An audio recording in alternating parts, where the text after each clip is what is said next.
Assalamualaikum warahmatullahi wabarakatuh. Perkenalkan, saya Muhammad Rezal Bantani dari kampus Tantri Abeng. Akan sedikit menjelaskan mengenai decision tree atau pohon keputusan beserta beberapa contoh sederhana dari pohon keputusan.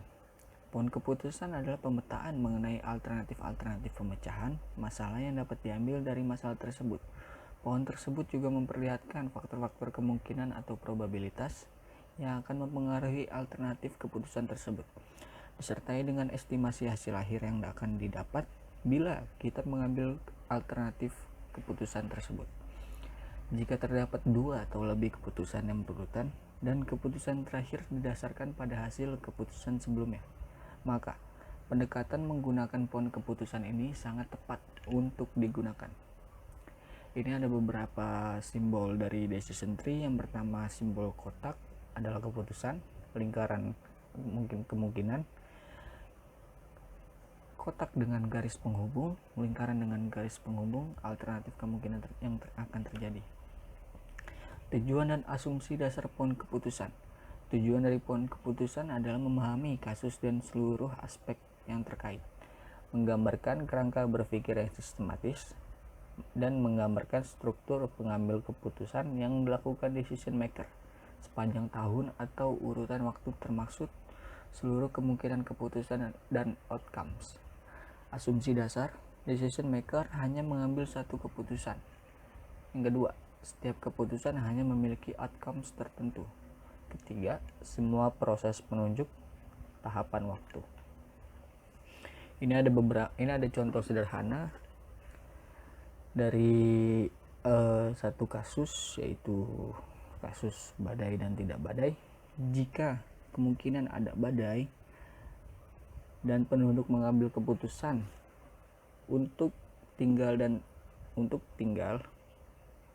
dan tiba-tiba terjadi badai lagi, maka penduduk dalam bahaya. Jika tiba-tiba ada badai dan mereka tinggal, lalu tidak ada badai susulan, mereka akan selamat. Kalau ada badai dan mereka mengambil keputusan untuk evakuasi, maka mereka semua akan selamat. Yang kedua, yaitu kasus tidak badai. Jika mereka memilih untuk tinggal dan kemungkinan ada badai susulan atau ada badai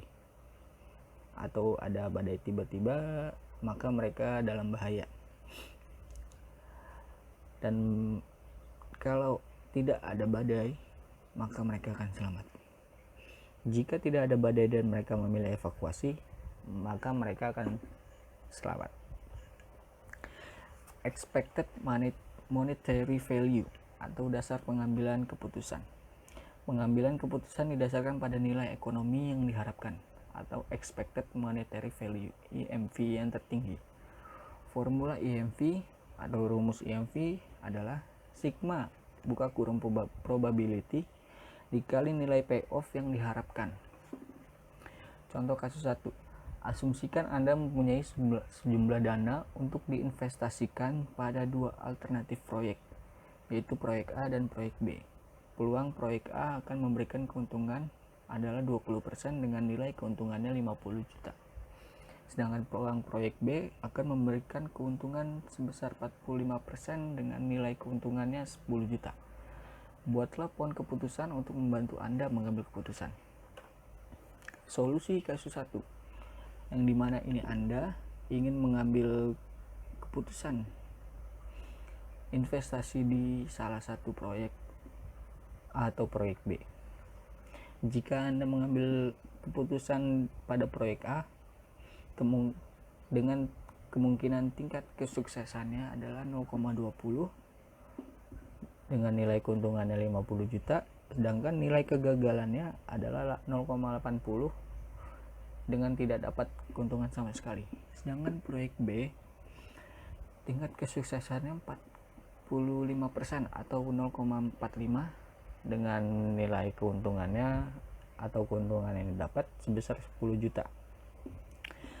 Dan nilai kegagalan dari proyek B adalah 0,55 dan tidak dapat keuntungan sama sekali. EMV kasus 1. Seperti yang tadi saya bilang, rumus EMV adalah sigma buka kurung probability dikali nilai payoff yang diharapkan. Jadi probability dari kasus 1 adalah 0,20 dan nilai payoff yang diharapkan adalah 50 juta untuk kasus A. Sedangkan untuk kasus B, probability-nya adalah 0,45 dengan payoff-nya 10 juta. Jadi kita tinggal jumlahkan saja 0,20 dikali 50 juta ditambah 0,80 dikali 0 yang hasilnya 10 juta. Sedangkan EMVB 0,45 dikali 10 juta ditambah 0,55 dikali 0 yang hasilnya 4,5 juta.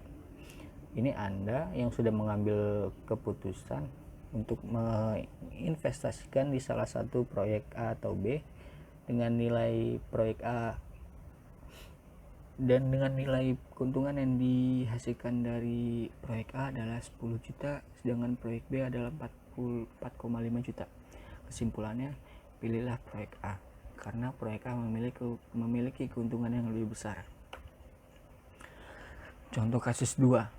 Pak Ahmad sedang menelaah kemungkinan untuk memproduksi dan memasarkan tempat penyimpanan di halaman belakang rumah. Untuk melaksanakan proyek ini, dibutuhkan pembangunan sebuah pabrik yang besar atau kecil. Pasar barang yang diproduksi tempat penyimpanan bisa sesuai dan tidak sesuai harapan. Pak Ahmad tentu juga memiliki pilihan untuk tidak membuat produk ini sama sekali. Di sini ada alternatif 2, yaitu pabrik besar dengan pabrik kecil. Dengan nilai pasar yang sesuai harapan adalah $200.000 untuk pabrik besar, $100.000 untuk pabrik kecil. Pasar yang tidak sesuai harapan minus $180.000 untuk pabrik besar dan minus $20.000 untuk pabrik kecil. Jika Pak Ahmad tidak melakukan apa-apa, maka Pak Ahmad tidak akan mendapatkan apa-apa dengan tingkat probabilitas ada 0,5. Di sini ada decision tree ataupun keputusan dari kasus sebelumnya, yang dimana rumus dari EMV adalah probabilitas dikali payoff ditambah probabilitas dikali payoff. Ini dari kasus A atau pabrik besar dengan nilai probabilitasnya 0,5, nilai payoff yang sesuai harapannya 200.000 ditambah 0,5 dikali minus $180.000 yang hasilnya adalah $10.000 untuk EMV kasus EMV pabrik besar atau kasus yang pertama. Sedangkan yang kedua, probabilitas dari pabrik kecil adalah 0,5 sama dengan kasus yang pertama atau pasar yang besar, pabrik besar, dengan nilai sesuai harapannya itu $100.000 ditambah probabilitas dikali nilai pasar tidak sesuai harapan yaitu minus $20.000, dengan total $40.000 itu dari EMV 2 atau pabrik yang kecil. Jika Pak Ahmad tidak melakukan apa-apa, maka Pak Ahmad tidak akan mendapatkan apa-apa, keuntungan apapun. Maka pilihlah pabrik yang kecil karena tingkat kemungkinan yang akan didapatkan oleh Pak Ahmad adalah $40.000. Sekian penjelasan dari saya, kurang lebihnya mohon maaf. Sampai jumpa.